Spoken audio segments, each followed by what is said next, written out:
Olá, pessoal!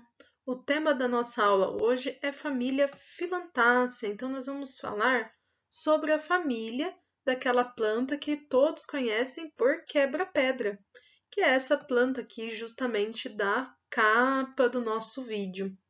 Então, vamos falar um pouquinho das características dessa família e um pouquinho também das duas representantes que eu vou falar para vocês. Então, essa família, pessoal, tem distribuição predominantemente tropical.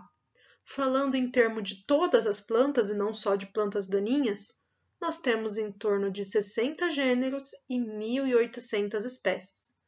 No Brasil, tem representantes de 14 gêneros e 120 espécies, falando num total de plantas, tá, pessoal? Essa família, ela é parecida um pouco com a família Euforbiácea.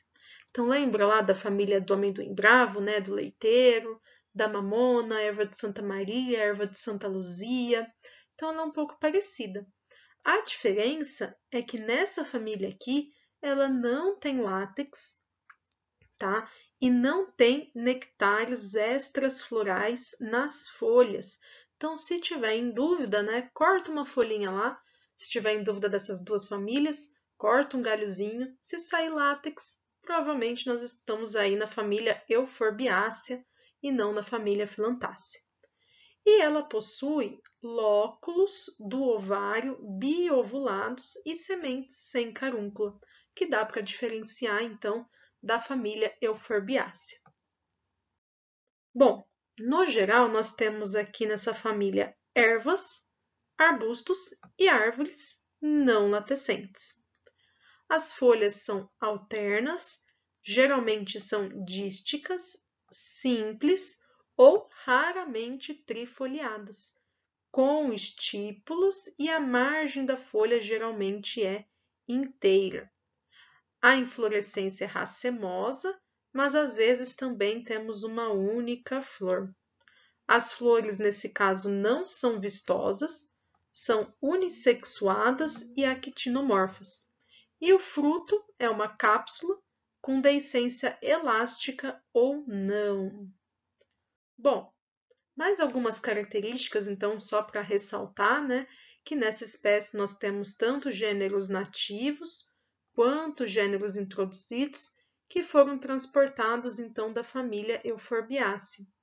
E no caso, né, eles justamente saíram dessa família porque eles têm características próprias. Então, são plantas que não têm látex e não têm nectários extraflorais.